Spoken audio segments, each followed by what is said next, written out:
Hello. I hope आप सभी लोग ठीक होंगे एंड अपनी पढ़ाई को अच्छे से कर रहे होंगे। आज के इस वीडियो में हम the magnetic effect of electric current chapter के एक बहुत अच्छे से concept right hand thumb rule को सीखने वाले हैं। आई होप इससे पहले की चीज़ें आपने पढ़ रखी होगी एंड आप फैमिलियर होगी इस चैप्टर के इंट्रोडक्शन से एंड छोटे मोटे कॉन्सेप्ट से। बट फिर भी मैं यहाँ पे थोड़ा बेसिक से लेके चलूँगा ताकि आपको थोड़ा रिकैप हो जाए, है ना। एंड फिर उसके बाद हम मेन कॉन्सेप्ट को समझेंगे, ठीक है। तो हमारा जो पहला टॉपिक आता है वो आता है कंपास का। कंपास तो आप सभी लोगों ने देखा ही होगा, अगर देखा भी नहीं तो आप लोगों ने इसके बारे में जानते होंगे बिकॉज ज्योग्राफी में इसके बारे में बताया जाता है छोटे बच्चों को, और आप लोग उसी लेवल से आए हो। तो जो कंपास होता है वो क्या होता है? कंपास का बेसिकली फंक्शन तो हमें यही पता है, ये हमें डायरेक्शन बताने में हेल्प करता है ना। बट आपने कभी नोटिस किया है जो चीज़ डायरेक्शन बताती है वो एक्चुअली कौन सी चीज़ होती है कंपास के अंदर? तो कंपास के अंदर एक नीडल होती है जो हमें बेसिकली गाइड करती है कि डायरेक्शन है ना। तो हम इसी के बारे में पढ़ने वाले हैं। चलिए थोड़ा एक बार पढ़ लेते हैं फिर इसका और आगे समझते हैं क्या है यहाँ पे। तो a compass is a small magnet in shape of a needle. एक कंपास क्या होता है? एक कंपास एक स्मॉल मैग्नेट होता है जो नीडल की शेप में होता है। It detects the presence of a magnet और मैग्नेटिक फील्ड। और इसका फंक्शन क्या होता है? तो ये मैग्नेट की प्रेजेंस को और मैग्नेटिक फील्ड की प्रेजेंस को डिटेक्ट करके हमें बताता है। वैन अ मैग्नेट और magnetic field is around it deflects. जब भी कोई मैग्नेट या मैग्नेटिक फील्ड इसके आसपास होती है, इसके अराउंड होती है, तो ये डिफ्लेक्ट करता है, मतलब ये हिलता है, मूव करता है, ठीक है। आगे स्ट्रोंगर द मैग्नेट मैग्नेट और stronger the field more deflection.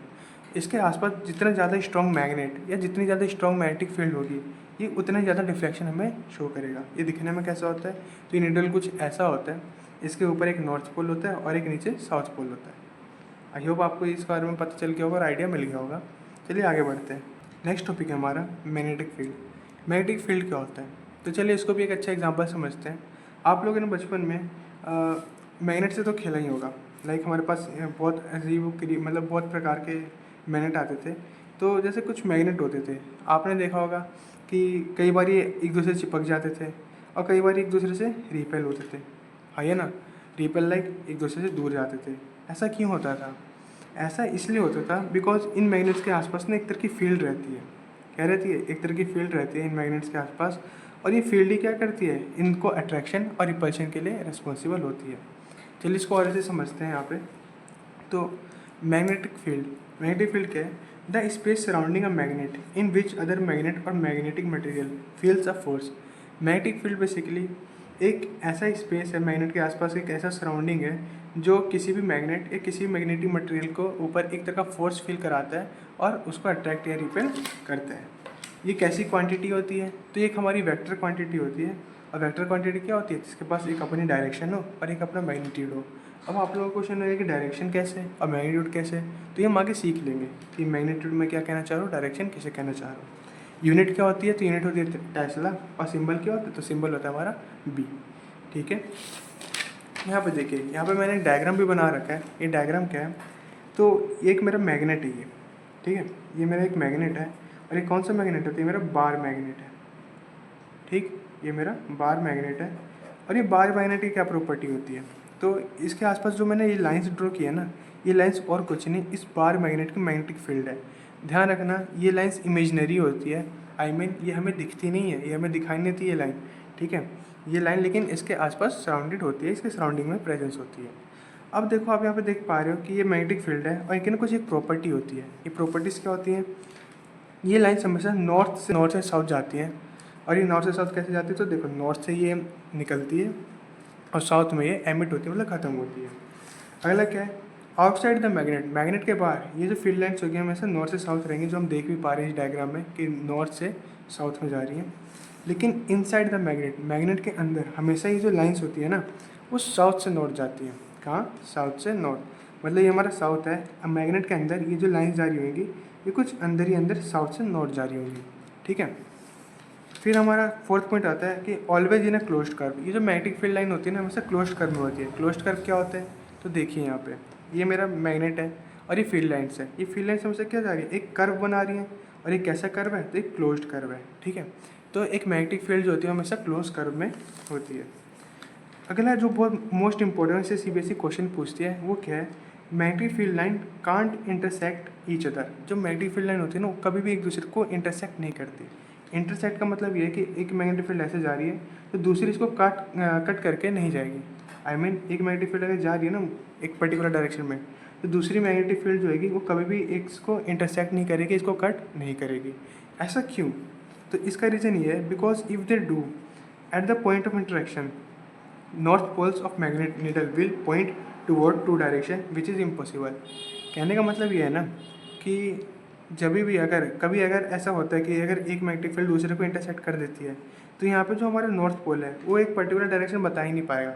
Compass का नॉर्थ पोल एक पर्टिकुलर डायरेक्शन बता ही नहीं पाएगा और वो मल्टीपल डिफ्लेक्शन शो करेगा हमें, ठीक है। और जो कि ये चीज़ कभी पॉसिबल ही नहीं हो सकती, और जब ये चीज़ पॉसिबल नहीं हो सकती तो इसी से हमने यहाँ पे ये कहा कि मैग्नेटिक फील्ड लाइन जो होती है एक दूसरे को कभी भी इंटरसेक्ट नहीं करती है। आई होप आपको ये चीज़ क्लियर होगी। बढ़ते हम नेक्स्ट टॉपिक की तरफ। बात हमारा नेक्स्ट टॉपिक जो कि है हमारा ओर्स्टेड डिस्कवरी। ओर्स्टेड कौन थे? ओर्स्टेड ना बेसिकली एक रिसर्चर थे, एक साइंटिस्ट थे जो ना अपने लैब में काम कर रहे थे। अच्छा, एक और चीज़ मैं बताता हूँ कि जो हमारा magnetic effect of electric current है ना, इसका ये जो चैप्टर है ये यहीं से स्टार्ट होता है, यही इसका मेन पॉइंट है, ठीक है। ये चैप्टर की स्टार्टिंग यहीं से हो रही है। अब इसको एक समझते हैं। ओर्स्टेड ना एक साइंटिस्ट थे, ये एक दिन अपने लैब में काम कर रहे होंगे। अब आप सभी को पता है, हम सभी केयरलेस हैं, हम कोई भी चीज़ कहीं से उठाते हैं तो उसको उसकी जगह पे बहुत कम ही रखते हैं, उसको इधर उधर रख देते हैं। तो ऐसे ही ओर्स्टेड लैब में कुछ एक्टिविटी कर रहे होंगे, तो उनके पास ना कंपास था। उन्होंने कंपास से कुछ एक्टिविटी की होगी और उस कंपास को वो अपने इलेक्ट्रिक बोर्ड के सर्किट के पास जाके रख दिए थे, ठीक है। और जब उन्होंने उस इलेक्ट्रिक सर्किट बोर्ड में जब करंट को सप्लाई किया कुछ टाइम बाद, तो उन्होंने नोटिस किया कि जैसे ही इलेक्ट्रिक सर्किट बोर्ड में ना वायर से करंट पास हो रहा है, तो जो उसके पास रखा कंपास है उस कंपास में डिफ्लेक्शन शो हो रही है। क्या शो हो रही है? डिफ्लेक्शन। इट मीन्स वो जो कंपास है वो उसकी नीडल मूव करने लग रही है, कभी इधर जा रही है कभी उधर जा रही है। इसकी डिफ्लेक्शन से उन्होंने गौर किया इसको और उन्होंने देखा कि ऐसा क्यों हो रहा है कि जब भी इस वायर से इलेक्ट्रिक करंट पास हो रहा है उसके अंदर डिफ्लेक्शन शो हो रही है। और यहीं से हमारा स्टार्ट होता है चैप्टर का कि magnetic effect of electric current. इसका मतलब क्या है, उन्होंने क्या ऑब्जर्व किया, पहले ये पढ़ते हैं। ये क्या है, तो a compass needle deflects when placed near a current carrying wire. जब कंपास को करंट कैरिंग वायर मतलब जो एक ऐसी वायर जिसके अंदर से करंट पास हो रहा है उसके पास रखा गया, तो उस कंपास की नीडल में डिफ्लेक्शन शो हुई। इससे हमें क्या ऑब्जर्वेशन मिलती है? इससे हमें ये ऑब्जर्वेशन मिलती है कि जो करंट कैरिंग वायर होते हैं ना उसके पास एक ऐसी फील्ड रहती है जो बेसिकली मैग्नेटिक फील्ड की तरह काम कर रही है। बिकॉज हमने प्रीवियस वाले शीट में पढ़ा था कि जो कंपास होता है वो बेसिकली मैग्नेट और मैग्नेटिक फील्ड को जैसे उसके आसपास आती है तो वो डिफ्लेक्ट करता है। तो कहीं ना कहीं जो हमारा करंट कैरिंग वायर है उसके आसपास मैग्नेटिक फील्ड होगी, तभी तो डिफ्लेक्ट कर रहा है। और यहीं से हमें पता चलता है कि जो ये इलेक्ट्रिक करंट है इसकी भी एक प्रॉपर्टी होती है और वो क्या होती है? मैग्नेटिक इफेक्ट होता है इसके पास, ठीक है। अब आता है हमारा बहुत मेन टॉपिक जो कि है Maxwell right hand thumb rule. और इसको मैं डायरेक्ट ना बताने से पहले आपको कुछ कॉन्सेप्ट क्लियर करना चाहता हूँ, बेसिक कॉन्सेप्ट, ताकि हम इसको और अच्छे से सीख पाएँ, ठीक है। तो देखिए यहाँ पे इससे पहले हम एक एक्टिविटी समझेंगे जो आपके एनसीईआरटी में भी गिवन है। Magnetic field due to a current through a straight conductor. हम यहाँ पे पढ़ने वाले हैं कि जो मैग्नेटिक फील्ड है एक स्ट्रेट कंडक्टर पास कराया जाए तो ये मैग्नेटिक फील्ड दिखती कैसे है। बिकॉज सबसे बड़ा मेन डॉट तो यही है हमारा कि अगर कोई एक वायर है, उस वायर में मैग्नेटिक फील्ड है, तो मैग्नेटिक फील्ड कैसी है? क्या वो उसी वायर के अलोंग है, आइए ना, या फिर क्या वो वायर के सराउंडेड है? ये सब हमारे क्वेश्चन आते हैं, ठीक है।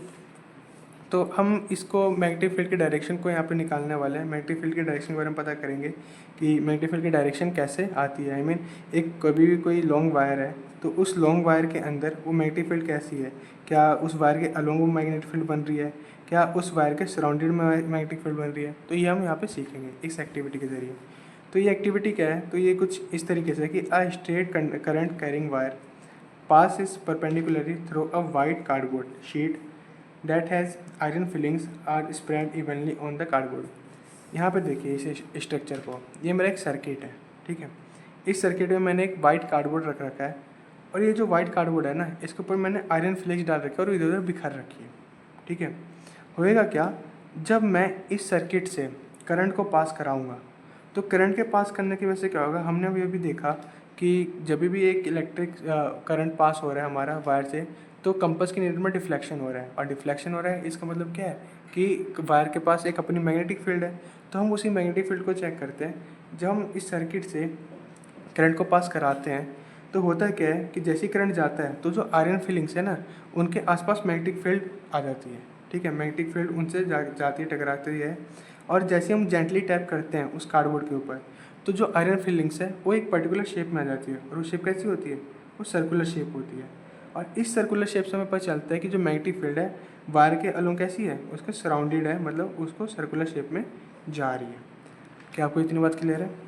आगे एक और टॉपिक है, उसको भी हम समझ लेते हैं कि वो क्या है। तो यहाँ पर आ रहा है ऐसे कौन कौन से फैक्टर हैं जिनके ऊपर ये मैग्नेटिक फील्ड डिपेंड करती है। ठीक है, तो पहला फैक्टर है हमारा करंट का। करंट इंक्रीज, जब भी वायर के अंदर जितना ज़्यादा करंट होएगा, ठीक है, उतनी ज़्यादा स्ट्रॉन्ग मैग्नेटिक फील्ड होएगी और जो डायरेक्शन ऑफ मैग्नेटिक फील्ड है उतनी ज़्यादा बढ़ जाएंगी। ठीक है, फिर अगला आता है डिस्टेंस। डिस्टेंस क्या है कि जैसे जैसे मैं डिस्टेंस बढ़ाऊंगा, ठीक है, उतनी वीकर मैग्नेटिक फील्ड बनेगी मेरी। मतलब ये है कि ये जो कार्डबोर्ड है ना मेरा, इस कार्डबोर्ड के अंदर मैं जैसे जैसे दूरी बढ़ाऊंगा, इस कार्डबोर्ड के दूर दूर देखूँ, तो मैग्नेटिक फील्ड मेरी क्या होगी? उतनी दूर दूर बन रही होगी। ठीक है, और डिफ्लेक्शन डिक्रीज हो जाएगा हमारा। फिर तीसरा आता है हमारा reverse the direction of current, direction of magnetic field reverse. अगर मैं करंट के डायरेक्शन को उल्टा कर दूंगा तो मेरी जो मैग्नेटिक फील्ड है ना वो भी उल्टी हो जाएगी।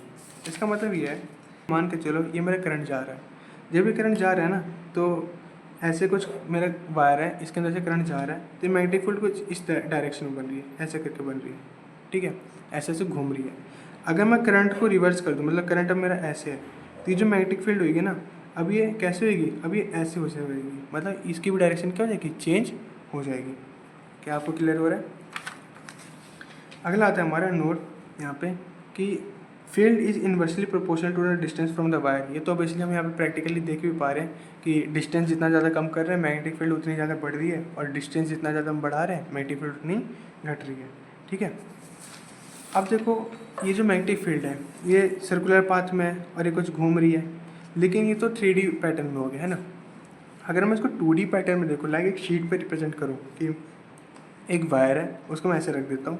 अब इस वायर से मैंने करंट पास किया, तो वायर के ऐसे सराउंडिंग में होएगी मैग्नेटिक फील्ड। ठीक है, मतलब ये वायर है मेरी और इसके सराउंडिंग में होगी ऐसे मैग्नेटिक फील्ड। ठीक है, अब यहाँ पे हम देखेंगे कि जो मैग्नेटिक फील्ड है इसकी डायरेक्शन क्या है। लाइक ये मैग्नेटिक फील्ड, जैसे करंट मेरा इस डायरेक्शन में है, तो मैग्नेटिक फील्ड कैसे घूम रही होगी, क्या वो, मतलब उसकी डायरेक्शन क्या होगी। ठीक है, और अगर मैं करंट को रिवर्स कर दूँ तब वो कैसे घूम रही होगी, वो हम सीखते हैं। तो 2D प्लेन पे बेसिकली मैग्नेटिक फील्ड की डायरेक्शन निकालने के लिए हमें एक कॉन्सेप्ट क्लियर करना पड़ेगा, और वो कॉन्सेप्ट क्या है उसको मैं आपको एक अच्छे कॉन्सेप्ट से बताता हूँ। आपने रॉकेट तो देखा ही होगा, है ना, ये हमारा रॉकेट है। ठीक है, ये जो रॉकेट है अगर आप इसको टॉप व्यू देखो, लाइक टॉप व्यू, तो कुछ हमें ऐसा दिखेगा डॉट सा, और इसका बॉटम व्यू देखो, क्योंकि नीचे 3 ये भी मिनी रॉकेट्स भी लगे हैं, तो बॉटम व्यू देखो तो कुछ ऐसा दिखेगा। यही दो मेन कॉन्सेप्ट है हमारा डायरेक्शन ऑफ मैग्नेटिक फील्ड बताने के लिए। टॉप व्यू का मतलब क्या है? बेसिकली अगर आप ऊपर से देख रहे हो इस रॉकेट को, और ये रॉकेट चालू मतलब ऊपर जा रहा है, तो इसी का मतलब क्या है कि टॉप व्यू दिख रहा है हमें ऊपर आता हुआ। तो ये जब भी बिंदु दिखे तो इसका मतलब आ रहा है, क्या आ रहा है, मतलब ऊपर की तरफ आ रहा है वो चीज़। ठीक है, जो कि यहाँ पे है, मैंने लिख रखा है कि कहीं पे भी ये बिंदु आए, इसका मतलब क्या है कि आ रहा है आउटसाइड द प्लेन और शीट। जैसे रॉकेट उड़ता है, ठीक है, रॉकेट उड़ता है तो बेसिकली हमारी धरती से बाहर चले जाता है रॉकेट, है ना, अपने ऑर्बिट में चले जाता है, अर्थ के ऑर्बिट में चले जाता है। वैसे ही क्या है कि अगर आपको डायरेक्शन बतानी है मैग्नेटिक फील्ड की और वो शीट के बाहर से आ रही है, ठीक है, तो हम डॉट से रिप्रेजेंट करेंगे उसको, जिसका मतलब है आउटसाइड द प्लेन या आउट ऑफ द पेपर। और अगर हमें एक क्रॉस दिखे, ठीक है, क्रॉस दिखे मतलब हम नीचे से जब इस रॉकेट को दिखेंगे तो इसका मतलब क्या है, जा रहा है रॉकेट, है ना। जब नीचे रॉकेट लॉन्च हो गया अगर, और अगर आप नीचे से देखोगे तो नीचे से देखने पे क्या लगेगा, रॉकेट जा रहा है, और ऊपर से देखने पे क्या लगेगा कि रॉकेट आ रहा है। ठीक, अब अगर ये क्रॉस व्यू दिखे हमें, जब क्रॉस व्यू दिखेगा तो क्रॉस व्यू दिख रहा है, इसका मतलब क्या है, ये जा रहा है, क्या है, जा रहा है, मतलब इनसाइड द प्लेन। ठीक है, इनसाइड द प्लेन, ये हम कहेंगे मतलब इनटू द पेपर होएगा ये। आई होप आपको इतना क्लियर हो रहा होगा। अब हम पढ़ते हैं Maxwell right hand thumb rule के बारे में। अब ये क्या कहता है, तो जो मैक्सवेल साहब है ना, ये एक साइंटिस्ट है और इन्होंने हमें बताया कि हम कैसे मैग्नेटिक फील्ड की डायरेक्शन निकाल पाएँ। तो finding the direction of magnetic field, इन्होंने हमें बताया था कि हम किस तरीके से मैग्नेटिक फील्ड की डायरेक्शन को बता सकते हैं। अब देखो इन्होंने कुछ स्टेटमेंट दिए, वो स्टेटमेंट क्या है, तो उन्होंने कहा था कि कोई करंट कैरिंग वायर है, उसको आप पकड़ो, होल्ड करो, ठीक है, wire in your right hand, अपने राइट हैंड में, मतलब अपना राइट हैंड लो, ये मेरा राइट हैंड है, तो जैसे एक मेरा वायर है, ठीक है, ये वायर है मेरी, तो मैं पहले इसको होल्ड करूँ, क्या करूँ, इसको होल्ड, ठीक है। फिर आ रहा है keep your thumb pointing in the direction of current. अब देखो डायरेक्शन ऑफ करंट हमें पता है ना, डायरेक्शन ऑफ करंट हमेशा क्या होता है, पॉजिटिव टू नेगेटिव होता है किसी भी करंट कैरिंग कंडक्टर में। तो मान के चलो ये मेरा पॉजिटिव टर्मिनल है, ठीक है, और ये मेरा नेगेटिव टर्मिनल है, तो करंट मेरा कुछ ऐसे जा रहा होगा, ठीक। तो जो मेरा थंब है, इस थंब को मैं करंट की डायरेक्शन में पुट करूँगा और इसको ऐसे पकड़ूंगा, ठीक है। आप अपने पेन के साथ प्रैक्टिकल कर सकते हैं, आप करके देखिएगा। जैसे कि ये जा रहा है, करंट ऐसे फ्लो हो रहा है, तो जो मेरा थंब है ना वो करंट की डायरेक्शन की तरफ होएगा, ठीक है। और अपने इस फिंगर को मैं ऐसे होल्ड करके रखूँगा, ठीक, ऐसे कर्ल करके रखूँगा ऐसे। फिर उन्होंने कहा था the direction in which your finger wraps और curl around the wire gives the direction of magnetic field. उन्होंने बताया कि जिस डायरेक्शन में, जैसे कि यहाँ पे करंट जा रहा है और मैं इसको ऐसे पकड़ के ऐसे मूव कर रहा हूँ, ठीक है, ऐसे, तो जिस डायरेक्शन में मेरा जो हैंड्स है वो कर्ल होएंगे, ठीक है, वही मेरी डायरेक्शन क्या होगी, मैग्नेटिक फील्ड की डायरेक्शन होएगी। आप चीज़ें इसको अंडरस्टैंड करने की कोशिश करिए। अगर आप प्रैक्टिकल करेंगे तो आपको थोड़ा अच्छे से क्लियर होएगा कि ये मेरा करंट कैरिंग वायर है, ठीक है। इस करंट कैरिंग वायर में करंट कुछ ऐसे फ्लो हो रहा है, तो मैं पहले थंब लूँगा, थंब को उसके डायरेक्शन में रखूँगा और अपनी फिंगर को कर्ल करूँगा। क्या करूँगा, अपनी फिंगर को कर्ल करूँगा। जब इसको कर्ल करूँगा तो मेरी फिंगर जिस डायरेक्शन में कर्ल होंगी वही डायरेक्शन मेरी मैग्नेटिक फील्ड की होगी, ठीक है। जैसे कि मेरे ऊपर की तरफ आ रही है फिंगर, तो ये मैग्नेटिक फील्ड कुछ ऊपर से ऐसे डाउन जाएगी, ठीक है, कुछ ऐसे जाएगी। चलिए इसको क्वेश्चन से समझते हैं ताकि हमें और अच्छे से क्लियर हो जाए। अब देखिए, अब हमारे पास कुछ क्वेश्चन है प्रैक्टिस करने के लिए राइट हैंड थंब रूल के, जिससे हमें ये जो प्रॉपर्टी है राइट हैंड थंब रूल की वो अच्छे से क्लियर हो जाए। तो पहला प्रॉपर्टी क्या है, पहला क्वेश्चन क्या है समझते हैं। तो कह रहे हैं find the direction of magnetic field at point P. हमें जहाँ पे पॉइंट पी होएगा ना वहाँ पे हमें मैग्नेटिक फील्ड की डायरेक्शन बतानी है। अब पहला क्वेश्चन बड़े ध्यान समझिएगा, अगर आप पहला समझ गए तो आप सारे क्वेश्चन खुद से बना लेंगे, ठीक है। तो देखो ये मेरा एक करंट कैरिंग वायर है जिसमें करंट कुछ इस डायरेक्शन में फ्लो हो रहा है, ठीक है। अब देखो ये मेरा करंट कैरिंग वायर मान के चलो, ये मेरा पेन जो है ना करंट कैरिंग वायर है। अब इसमें जो करंट है वो इस डायरेक्शन में फ्लो हो रहा है, ठीक। अब इस डायरेक्शन फ्लो हो रहा है, तो मैंने जो मैक्सवेल ने बताया था मेरे को थ्योरी, उसके हिसाब से मैं अपने थंब को करंट की डायरेक्शन में रखूँगा। तो यहाँ पे मैंने रख दिया, ठीक है। अब मैं इसको कर्ल करूँगा, अपने फिंगर्स को क्या करूँगा, कर्ल। जब मैं अपनी फिंगर्स को कर्ल करता हूँ तो मेरी फिंगर्स कुछ ऐसे राउंड होती है, ठीक, राउंड हो रही है, तो ये मेरी तरफ आ रही है। कहाँ आ रही है, मेरी तरफ आ रही है, और मेरी तरफ से आते हुए फिर ऐसे चली जाएगी, क्योंकि हमने पढ़ा था मैग्नेटिक फील्ड जो होती है सर्कुलर लूप में होती है, ठीक है। ऐसे चली जाएगी और ये ऐसे जाएगी। अब देखो पॉइंट पे मेरा नीचे की तरफ है। मैंने आपको सिखाया था कि कभी भी डॉट जो है, डॉट का मतलब है आ रहा है, क्या आ रहा है, आ रहा है, रॉकेट ऊपर की तरफ आ रहा है, ठीक है। और जो मेरा क्रॉस था, क्रॉस का मतलब है जा रहा है, ठीक है, क्रॉस का मतलब क्या है, जा रहा है। अब यहाँ पे अगर आप समझोगे, ठीक है, अब यहाँ पे अगर आप समझोगे कि मैंने ऐसे थंब किया और ये कर्ल किया मैंने, तो यहाँ से मेरी फिंगर आ रही है इस पॉइंट से, ठीक है, इस पॉइंट से आ रही है, और मेरा पॉइंट पी कहाँ पे है, यहाँ पे, ठीक है। यहाँ से मेरी फिंगर आ रही है और इस पॉइंट पी पे क्या आ रही है, जा रही है, कहाँ हो रही है, जा रही है। तो कहीं ना कहीं यहाँ से मेरी जो मैग्नेटिक फील्ड है वो आएगी और यहाँ से क्या आएगी, मैग्नेटिक फील्ड जाएगी। तो पॉइंट पी पे क्या डायरेक्शन आएगा, जाने का आ जाएगा, ठीक है। चलिए मैं इसको एक और क्वेश्चन समझाता हूँ ताकि आपको और अच्छे से क्लियर हो जाए। लाइक ये देखिए, मेरे पास एक वायर है जो स्ट्रेट में है और इसके अंदर करंट कुछ ऐसे जा रहा है और मेरे को पॉइंट पी पे बताना है। तो अगेन ये देखिए मेरा पेन है जो वायर का रोल कर रहा है और इसके अंदर करंट कुछ ऐसे फ्लो हो रहा है। जब करंट फ्लो हो रहा है तो मैक्सवेल के हिसाब से पहली बात तो मैं थंब को इसके डायरेक्शन में रखूँगा। रखने के बाद अब देखो मेरा पॉइंट पी कहाँ है, यहाँ पे, तो यहाँ से देखूँगा मैं। तो अगर ये मेरा वायर है, यहाँ पे मेरा थंब है, तो मेरे फिंगर जो कर्ल हो रहे हैं मेरे सामने की तरफ हो रहे हैं, है ना, सामने की तरफ हो रहा है और इधर की तरफ मुड़ जा रहे हैं। तो कहीं ना कहीं जहाँ पे मुड़ रहे हैं वो तो क्रॉस वाला सेक्शन हो जाएगा, मतलब वहाँ पे जा रहे हैं, और जहाँ से आ रहे हैं वो ये वाला सेक्शन हो जाएगा, यहाँ से आ रहे हैं, तो पॉइंट पे क्या होगा, आ रहा है, ठीक है। और मैंने आपको बता दिया आ रहा है तो क्या होएगा, जा रहा है तो क्या होएगा। दोबारा दिखा देता हूँ आपको। कभी भी पॉइंट वाला बने तो हम क्या लिखेंगे, आउट द पेपर लिखेंगे, और कभी भी क्रॉस बने तो इनटू द पेपर। तो यहाँ पे जो पॉइंट पी है इसमें क्या होएगा, ये हो जाएगा आउट द पेपर, ठीक है। और यहाँ पे क्या होगा, यहाँ पे क्रॉस में इनटू द पेपर। इसका मतलब क्या है, जो मेरी मैग्नेटिक फील्ड है वो पेपर के अंदर जा रही है इस पॉइंट पी पे। यहाँ पे जो मैग्नेटिक फील्ड है वो पेपर से बाहर आ रही है इस पॉइंट पी पे, ठीक है। ऐसी ऐसी मेरे पास और क्वेश्चन है, लेकिन मैं आपको थर्ड वाला थर्ड वाला और फोर्थ वाला, ये आपको होमवर्क देता हूँ। आप मेरे को इनके पॉइंट पी पे मैग्नेटिक फील्ड की डायरेक्शन बताइएगा कि वो इनटू द पेपर है या आउटसाइड द पेपर है, आउट द पेपर है, ठीक है। आप कमेंट में मेरे को बताइएगा, जिसका कमेंट सही आएगा मैं उसको पिन कर दूंगा या फिर उसको कमेंट कर दूंगा, ठीक है। अब देखो यहाँ पे मेरा फिफ्थ पार्ट है। फिफ्थ पार्ट में ना 2 वायर है, ठीक। 2 वायर में पूछ रहा है कि बता मैग्नेटिक फील्ड की डायरेक्शन क्या होगी इस पॉइंट पी पे। अब देखो दोनों एक पर्टिकुलर सेम डायरेक्शन में है। पॉइंट पी कहाँ है, यहाँ है।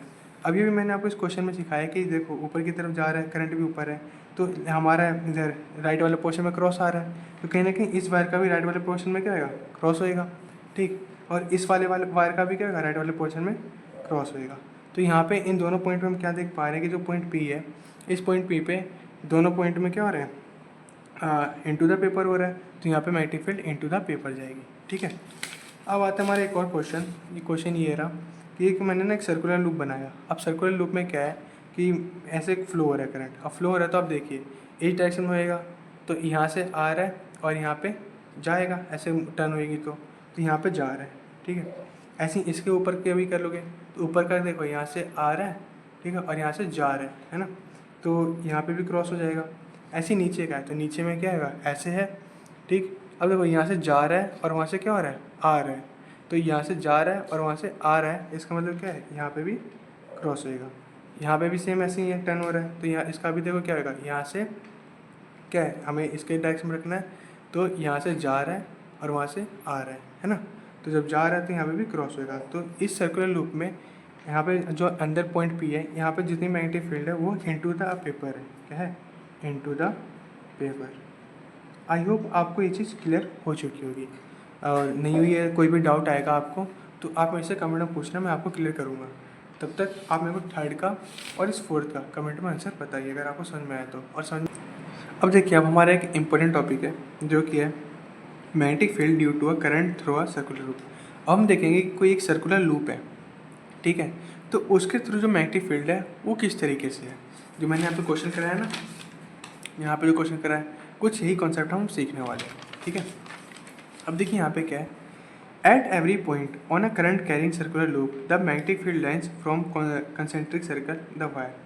कहने का मतलब ये है कि कोई भी एक सर्कुलर लूप है, एक कंसेंट्रिक सर्कल के वायर के कंसेंट्रिक सर्कल में, तो जो मैग्नेटिक फील्ड है वो भी एक सर्कुलर लूप में ही होगी, ठीक है।